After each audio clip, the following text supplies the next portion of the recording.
Hey guys, welcome back to Be Rich. Before we get into the video, I wanted to bring to your notice that my uncles Vinod Srinivasan, Anand Srinivasan and I have rolled out our Substack, which is basically a blog / newsletter where we're going to post our original research onto it. And we've analyzed macroeconomic trends. And a lot of you know my uncle Anand Srinivasan and I regularly write for The Hindu. And these articles are also going to be made available for you in the Substack. The link is moatinvesting.substack.com. You'll find it in the description and in the video right now. We hope you go check it out. We've put a lot of time and effort into it. And please give us comments and feedback on what you read. Thank you. Hey guys, welcome back to Be Rich. Today is Warren Buffett's birthday, and we thought we'd make something special for today's video. So let's go. So the first thing, or rather the main thing which I wanted to talk about today was a little known case known as the Great Salad Oil Swindle. I don't know how many of you at home are aware of it, but it was a very big fraud which happened in 1963. And in real terms, in like money in today's terms, this fraud was for about $1.3 billion, something in excess of $1 billion. So it was a huge fraud which happened, and this was the rage when it happened in the early 60s. And everyone knew about it, and it was covered in the press. But today, it's lost to the sands of time, as they say, and not many of us know about Warren Buffett's brilliance in this bet. But before we get into that, let's rewind the clock and see what exactly the swindle was. So there was this company known as Allied Crude Vegetable Oil Refining Corporation, and they basically stored vegetable oils in tanks. And with companies like this, even today, generally these companies have their inventory insured. In case there are accidents or some sort of calamity, insurance companies will pay these companies for how much ever the inventory is worth. Yeah. So they cover the losses, and they are subject to inspections because they have to maintain a certain level of safety standards to ensure that the insurance company is not taken for a ride. So it's a pretty straightforward business, and we don't hear much about, let's say, Apple's iPhone storage house burning down, or we don't hear much news about,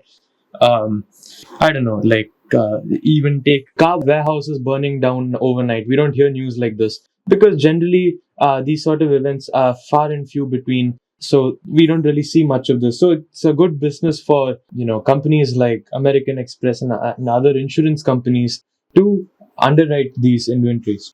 And they expect these places to maintain a certain level of safety standard and safety protocol. And then it makes the investment worthwhile for both parties. One, because the one is risk avoidant. The other, because they're happy to take on that risk given the chances of something happening. So it's a win-win situation. Insurance, in that case, is a win-win situation.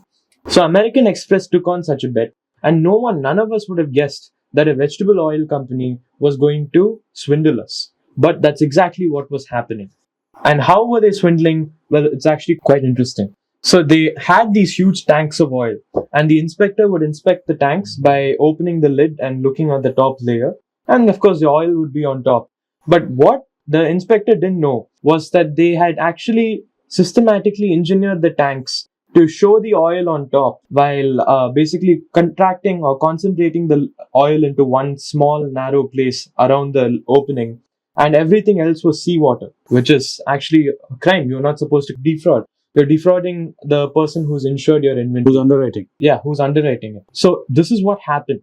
And someone known as an anonymous tipster actually called up American Express and said that, look, there's a huge fraud going on at Allied Crude Vegetable Oil Refining Corporation.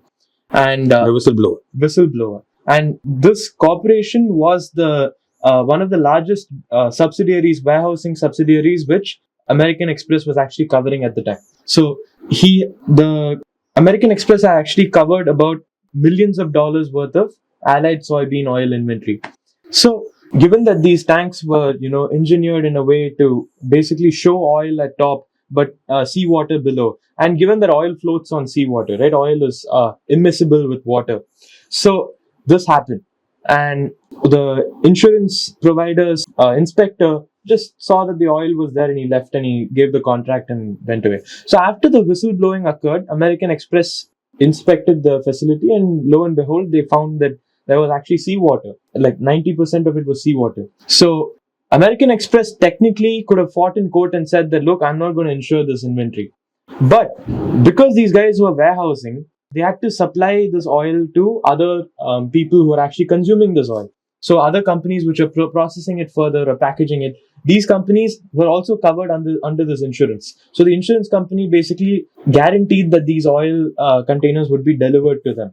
Now American Express started talking about the fact that I have no legal liability because you defrauded me, so I have no, like, this agreement is null. But interestingly enough, and of course these are innocent parties, they had nothing to do with, even American Express had nothing to do with this. They were sort of caught in the crossfire of what happened. But interestingly enough, Warren Buffett during this time, he was just about in his early 30s, and he strolled in and he said, look, I love American Express as a business. It's a wonderful business. It's a compounding machine, as he called it later. He said businesses like American Express are compounding machines. They have huge free cash flows. So Warren Buffett doesn't like companies which are capital intensive with low returns on capital. He prefers light businesses which don't require much capital and give a huge return on capital. So American Express is one of those light companies. So he thought this was a wonderful company, and he actually, being a major shareholder, went on the record in the news and demanded that American Express settle the bills with whoever wanted their oil dues received. So this was, explosive, because most investors would want to block any payment to be made, or they'd ask themselves for a higher dividend to be paid, or they'd ask probing questions out in public. But Warren Buffett went out, he apologized, and he said, I think the best course of action is for all the affected parties to be settled by American Express. And there's actually a small group of shareholders of American Express who stopped this and said, no, I can't let you pay this out because it's hurting my bottom line and my price. But Warren Buffett knew that reputation is what matters in the long run, and he knew that if he did not pay it out with American Express, his reputation and American Express's reputation was going to tank, and no one would want to get insured by American Express after that. So in his sage wisdom, Warren Buffett said, let's pay them what they're owed. And today, American Express has given Warren Buffett over 6,000%, or actually more than that. He's made over 7,000, 8,000% since when he bought it.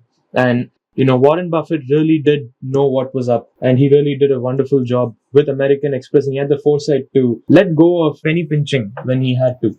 So what do you think about this exercise, and what do you think we can learn from this as investors? Well, what you learn from this as investors is not to copy Warren Buffett, but to use the same principles as Warren Buffett. So the principle is, know the business, know the brand, know the people running it, know how it works, and then you can exploit it when market seems to react in a crazy way. This happens with the Tata shares quite often.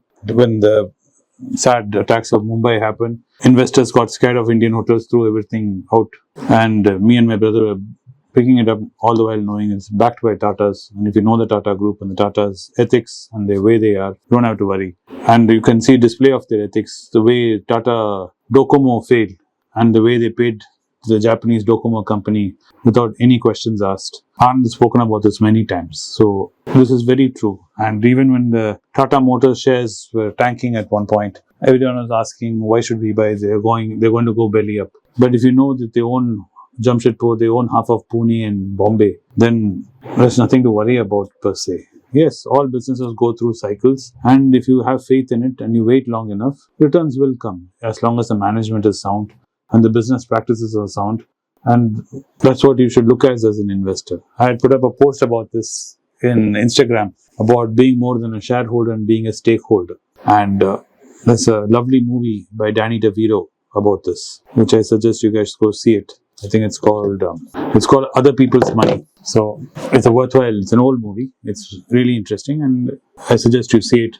And towards the end of it, there's a monologue by Gregory Peck and Danny DeVito. You should see that monologue at least. It'll be there on YouTube. And it's really interesting. It gives you an insight on the kind of mindset you should have when you're a value investor. There's a great story about Warren Buffett to bring up on his birthday. And to remember further why it makes him a great investor. So, as valuable insight you've given. And so we thank you for joining us on Warren Buffett's birthday. We hope you take his lessons and learn something from it. And maybe one day we'll see a Warren Buffett created from our Be Rich audience as well. I'm sure of it. So that being said, thank you again for watching Be Rich. Please like the video if you liked it. please hit subscribe if you haven't subscribed already. If you click on the bell icon, you'll get notified of when we upload our latest video. And finally, if you have any comments or opinions you'd like to express, please leave them in the comment section below. Thank you again for watching. Be Rich. Thank you. It's a great privilege and honor that so many of you in thousands have subscribed to my channel and have supported me. I have written 2 books in English, The Alchemy of Money and Ordinary Stocks, Extraordinary Profits. These books are published by us and are ready. If you want to procure a copy, send us a message to the WhatsApp number given below and my team would respond to you. If you want an Amazon Kindle copy, you can click the link below. Finally, those who wish to consult with me can send a mail to berichenglish@gmail.com.